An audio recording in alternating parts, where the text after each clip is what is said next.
ദൈവനാമത്തിന് മഹത്വം ഉണ്ടാകട്ടെ. ജൂൺ മാസത്തിന്റെ മറ്റൊരു പ്രഭാതത്തില് ദൈവത്തിന്റെ വചനവുമായി നമുക്ക് ഒരുമിച്ചായിരിക്കുവാൻ വലിയവനായ ദൈവം ചെയ്തു തന്ന വലിയ കൃപകൾക്കായിട്ട് ദൈവത്തെ സ്തുതിക്കുന്നു. ഈ പ്രഭാതത്തിൽ നമ്മുടെ വിഷയം സർവർക്കുമുള്ളതായ ഒരു മഹാവാഗ്ദാനം. ആ മഹാവാഗ്ദാനത്തെ കുറിച്ച് നമുക്ക് നൽകിത്തരുന്ന വേദവചനം എന്ന് പറയുന്നത് യെശയ്യാവിന്റെ പുസ്തകം 59 അധ്യായം അതിന്റെ 21 വാക്യം ഇപ്രകാരം പറയുന്നു. നമ്മുടെ ആധാരവാക്യമായിട്ട് യെശയ്യാവിന്റെ പ്രവചനം 59:21. ഞാൻ അവരോട് ചെയ്തിരിക്കുന്ന നിയമം ഇതാകുന്നു എന്ന് യഹോവ അരുളിച്ചെയ്യുന്നു. നിന്റെ മേലുള്ള എന്റെ ആത്മാവും നിന്റെ വായിൽ ഞാൻ തന്ന എന്റെ വചനങ്ങളും നിന്റെ വായിൽ നിന്നും നിന്റെ സന്തതിയുടെ വായിൽ നിന്നും നിന്റെ സന്തതിയുടെ സന്തതിയുടെ വായിൽ നിന്നും ഇന്നു മുതൽ ഒരു നാളും വിട്ടു പോകില്ല എന്ന് യഹോവ അരുളിച്ചെയ്യുന്നു. കർത്താവിന്റെ ഒരു മഹാവാഗ്ദാനമാണ് യെശയ്യാവ് നമുക്ക് നൽകി തരുന്നു. യെശയ്യാവിന്റെ പുസ്തകം 59 അധ്യായം വായിക്കുമ്പോൾ അതിനകത്ത് എന്തുകൊണ്ടാണ് ദൈവം അല്ലെങ്കിൽ മനുഷ്യര് ദൈവം എന്നെ മറന്നു എന്ന് പറയുവാൻ കാരണം എന്ത് എന്ന് വളരെ വ്യക്തമാക്കുകയാണ്. നിങ്ങളുടെ പാപങ്ങളാണ് എന്നെയും നിങ്ങളെയും തമ്മിൽ വേർതിരിക്കുന്നതെന്ന് വിശദീകരിച്ചതിന് ശേഷം എന്തെല്ലാം പാപങ്ങളാണ് ദൈവത്തെ നമ്മിൽ നിന്ന് മാറ്റുന്നതെന്ന് യെശയ്യാവ് വളരെ വ്യക്തമാക്കുകയാണ്. പൗലോസ് അപ്പോസ്തലൻ റോമാലേഖനം എഴുതുമ്പോൾ അതിന്റെ 3 അധ്യായത്തിൽ ഇപ്രകാരം പലയിടത്തും ഇത് ഊന്നി പറയുന്നതായിട്ട് നമുക്ക് മനസ്സിലാക്കാം. നമ്മുടെ നീതി പ്രവൃത്തി കൊണ്ടോ നമ്മുടെ നല്ല പ്രവൃത്തി കൊണ്ടോ ഞാൻ ഇന്നത് ചെയ്തത് കൊണ്ടോ ഒന്നും നമുക്ക് നീതി ലഭിക്കയില്ല. കാരണം നാം ആരാണെന്ന് വളരെ വ്യക്തമായിട്ട് വിശുദ്ധ പൗലോസ് അപ്പോസ്തലനും യെശയ്യാ പ്രവാചകനും നമുക്ക് വ്യക്തമാക്കി തരുമ്പോൾ നമ്മുടെ പാപങ്ങള് ഏറ്റവും ദൈവം വെറുക്കുന്നതായ പാപം, ഭോഷ്ക് സംസാരിക്കുന്ന വായും വഞ്ചന നിരൂപിക്കുന്ന നമ്മുടെ ഹൃദയവും നമ്മെയും ദൈവത്തെയും തമ്മിൽ വളരെ അകറ്റിക്കളയുന്നതായ കാര്യം ആണ് എന്ന് വളരെ ശക്തമായിട്ട് പരിശുദ്ധാത്മാവ് നമുക്ക് വെളിപ്പെടുത്തി തരികയാണ്. ലോകത്തിന്റെ അന്ത്യഘട്ടങ്ങളിൽ ജീവിക്കുന്നതായ നാം സർവ്വ ലോകത്തെയും വഞ്ചിക്കുന്ന പിശാച് കൊണ്ടുവരുന്ന തന്ത്രങ്ങളെ മനസ്സിലാക്കാതെ നമുക്ക് നല്ലതെന്ന് തോന്നിപ്പിക്കുന്നതൊക്കെയും സ്വീകരിച്ചുകൊണ്ട് ദൈവത്തിൽ നിന്ന് അകന്നു പോകുന്ന അനുഭവങ്ങളാണ് കണ്ടുകൊണ്ടിരിക്കുന്നത്.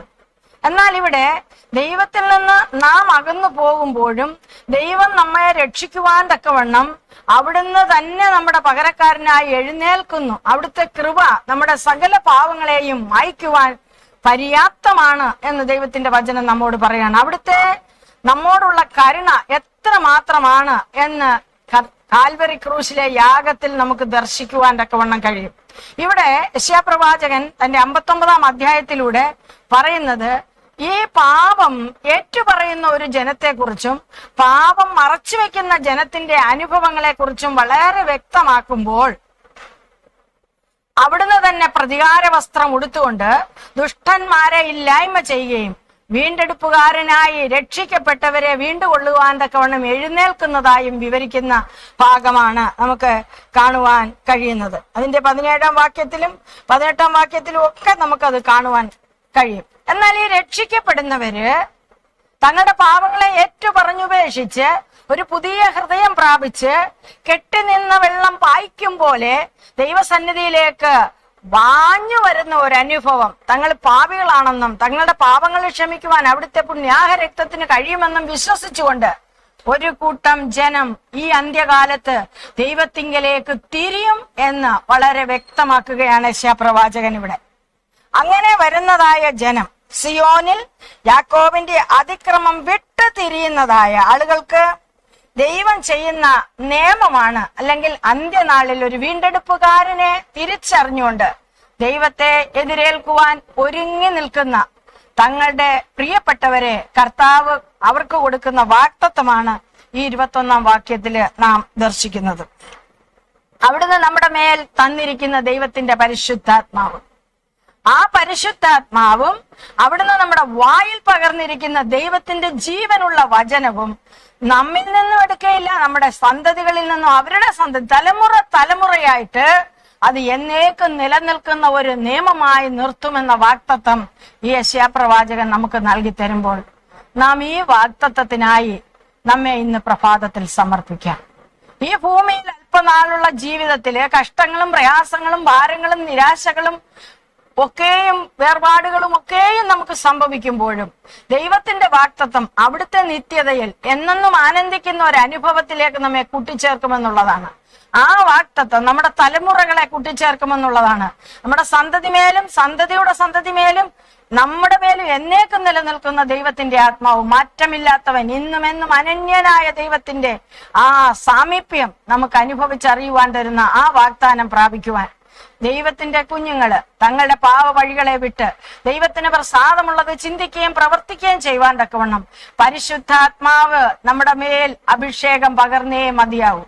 നമ്മുടെ പാവങ്ങളെ ഏറ്റുപറയുവാനും ഉപേക്ഷിക്കുവാനും പുതിയ വ്യക്തിത്വത്തിന് ഉടമകളായി തീരുവാനും ദൈവത്തിന്റെ പരിശുദ്ധാത്മാവിന് കീഴ്പ്പെട്ടവരായി യേശുക്രിസ്തുവിന്റെ സന്നിധിയിൽ അവിടുത്തെ സ്വഭാവത്തിന് അനുരൂപരായി ജീവിക്കുവാൻ ദൈവത്തിന്റെ പരിശുദ്ധാത്മാവ് ഈ പ്രഭാതത്തിൽ നമ്മെ ഏവരെയും സഹായിക്കട്ടെ എന്ന് പ്രാർത്ഥിക്കുന്നു.